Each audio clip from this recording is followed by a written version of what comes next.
We have one problem in Kenya. We don't have three. One. And that is William Ruto. Kenya had borrowed 223 billion shillings between September to January. This, at the time, was about 62 million shillings per hour. In just February alone, when you saw the shenanigans with the Eurobond, the government added another 545 billion shillings to our debt, borrowing in a total of 6 months, 768 billion shillings, which is more than the previous regime of Uhuru Kenyatta did in 1 year. Uhuru's highest borrowing was 800 billion in the year 2022-2023, ever in his 10-year period. But in 6 months, this government has already reached that target. That translates to a very frightening figure of 177 billion shillings an hour. Fellow Kenyans, first I would like to give glory to God. It has been quite a challenging season since the year began, but we have remained silent, resilient, and even though we have lost loved ones, struggled through hard times, among other challenges. Today, I want to address challenges we have created and continue to create, situations the government has put us in by continuously ignoring rulings from our courts and failing to deliver on its own promises, failing to provide adequate security, and subjecting us to extreme high costs of living. The list goes on and on. As you know, one of my pet subjects is public debt. And in this regard, on the 27th of February, the National Treasury submitted a report to Parliament indicating that Kenya had borrowed 223 billion shillings between September to January. This, at the time, was about 62 million shillings per hour. In just February alone, when you saw the shenanigans with the Eurobond, the government added another 545 billion shillings to our debt, borrowing in a total of 6 months, 768 billion shillings, which is more than the previous regime of Uhuru Kenyatta did in 1 year. Uhuru's highest borrowing was 800 billion in the year 2022-2023, ever in his 10-year period. But in 6 months, this government has already reached that target. That translates to a very frightening figure of 177 billion shillings an hour. For your information, Parliament only approved in the budget, this budget of Kenya Kwanza, a total of only 341 billion shillings for borrowing. Any extra amount above 341 is purely illegal because it does not finance anything in our budget. Where it is allowed to borrow more in order to pay back an existing loan, where is it, rather, that the government is allowed to borrow to pay existing loans? Where in the budget can we find the infrastructure bond? You saw them borrowing domestically 240 billion shillings for infrastructure, so-called an infrastructure bond domestically. Where is it in the budget? It does not exist. We have now become a debt-driven economy, completely debt-driven. We are becoming more and more slaves to debt. And before all of you start feeling there is so much confidence in the shilling, we have the figures as of February 29th. end of last month, where usable foreign exchange plunged by 259 million shillings, which left us with only 3.7 months worth of import cover. This tells you we are short of our 4 months, but it tells you Kenyans are mopping up a lot of dollars. They still do not have confidence in the shilling. This is a very sad state of affairs as Kenyans continue to suffer.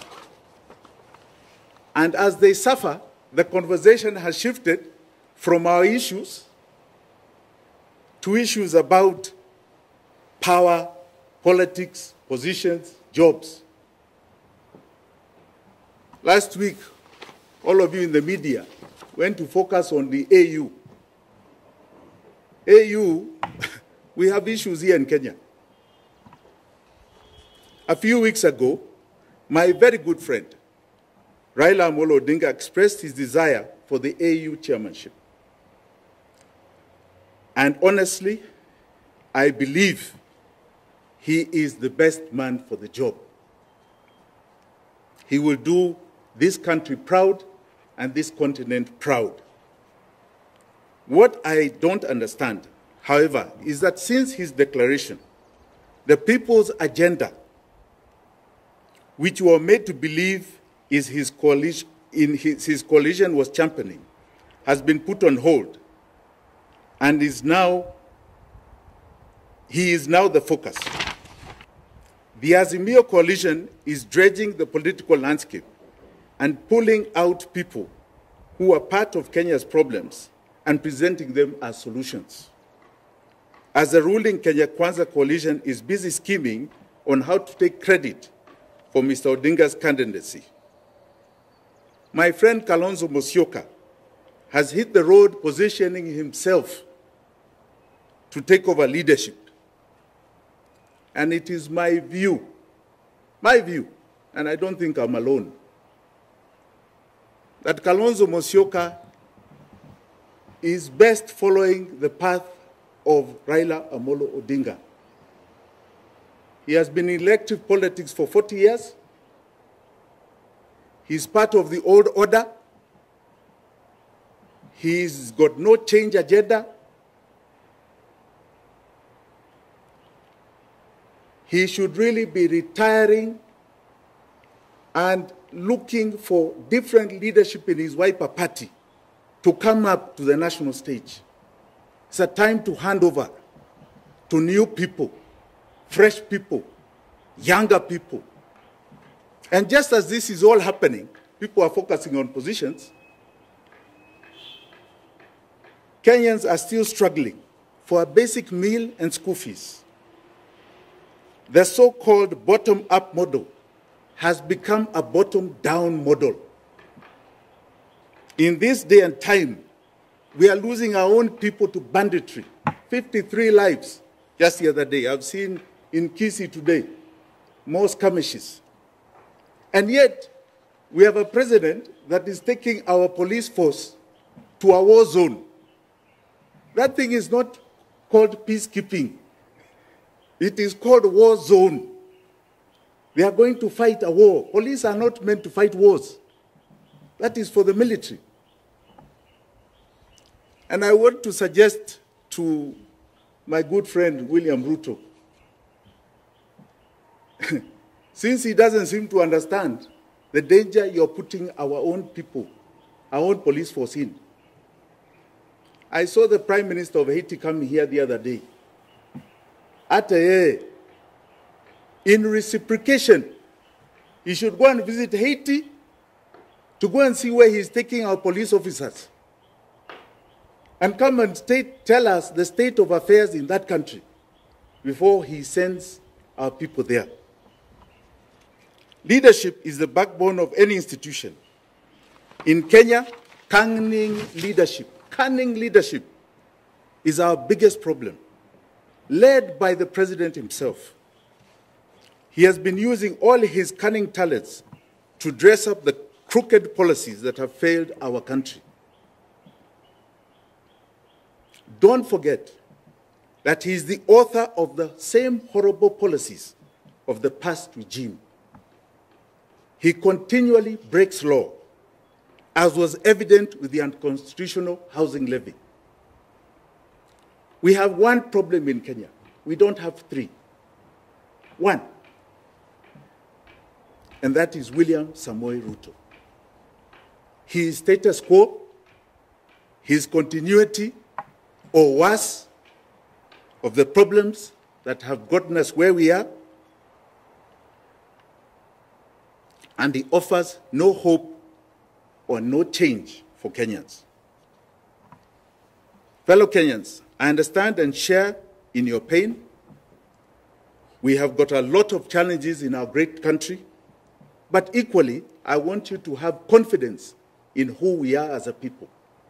We have come out of tremendous problems in our past, tremendous challenges, and even this we shall overcome. We are optimistic people. We beam daily of hope. We are known for fighting and relentless challenges, and we are known to be great together. We are going to win this economic battle. We are going to win this financial insecurity. We are going to cut off the chains of debt, the chains of our slavery, and have no doubt that Kenya is going to go much, much further. We are going through a transition. This is a transitional period in our country, and a new era is about to dawn on us that will take us beyond your imagination. Asanteni sana.